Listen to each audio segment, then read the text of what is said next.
ကောင်လေးကရုတ်တရက်လှည့်ကြည့်လိုက်တော့မိချောင်းကြီးကိုစိုက်ကြည့်နေတာကိုတွေးလိုက်ရတယ်သူ့ကိုမြင်သည်တိုင်ဘက်ကသူ့ရဲ့ခုနှစ်ပေရှည်တဲ့တံမဏိသွားတွေကိုဖွင့်လိုက်ပါသူထိတ်လန့်တုန်လှုပ်သွားတယ်သူ့လက်ထဲကကကြေးကချောထွက်သွားပြီးမိချောင်းရဲ့အမဲလိုက်ခြင်းဗီဇကိုအစပြိုးလိုက်တဲ့ကံအားရော်စွာသူအစိတ်စိတ်အမွှားကွဲပြဲခြင်းမှကင်းဝေးစေရန်ဝိုင်ယာတိုင်ပေါ်သို့အချိန်မီတက်ခဲ့သည်ဒါပေမဲ့မိချောင်းကလက်မလျှော့ခဲ့ဘူးအမီးကိုတရွေ့ရွေ့နဲ့တစ်သားနဲ့ထိတယ်ထိုကဲ့သို့သောကြမ်းတမ်းသောကြာပူ၏မျက်နှာ၌ဝါယာကျိုးတိုင်းမထိန်နိုင်ပဲစောင်းနေစားပြူလာသည်ကံကောင်းထောက်မစွာကောင်လေးကတောင်ထိပ်ကိုတက်ဖို့အတက်နိုင်ဆုံးစူးစမ်းခဲ့တယ်ဒီတက်ငယ်ကောင်ရိုးကိုကင်ထားရုံနဲ့မိချောင်းရဲ့တိုက်ခိုက်မှုကနှေးကွေးမသွားပဲပူဖြစ်လာတယ်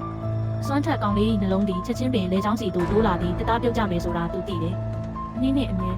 သူ့လက်ကိုဖွင့်ပြီးအသက်ရှူချက်တဲ့သူ့ရှိကဝါယာကျိုးတိုင်းကိုဖျက်လျှောက်ဖို့ဆုံးဖြတ်လိုက်တယ်ဖလန်းရှာပါသူသည်မိချောင်း၏သွေးရည်ချိုးခန်းထဲသို့ပြုတ်ကျသွားသည်ဒါပေမဲ့ဒီသားတစ်ခုတည်းကမိချောင်းရဲ့သွားတွေကိုဖြည့်ဖို့မလုံလောက်ပါဘူးမင်္ဂလာဆောင်သို့ပိုးဝင်ခဲ့သည်ဘယူးမဆိုင်တော့မြင်ကွင်းစပွဲအောက်ခြေကကျေလောင်တဲ့အတန်ကိုကြားလိုက်ရတော့စပုတ်မှုကစဉ်းစားတယ်တယောက်ကစားနေတယ်သူကအစာအများကြီးစားခြင်းပေမဲ့မိချောင်းရဲ့အမီးကိုကြည့်လိုက်တဲ့အောက်မှာဆွဲခေါ်သွားတယ်စပွဲကို YouTube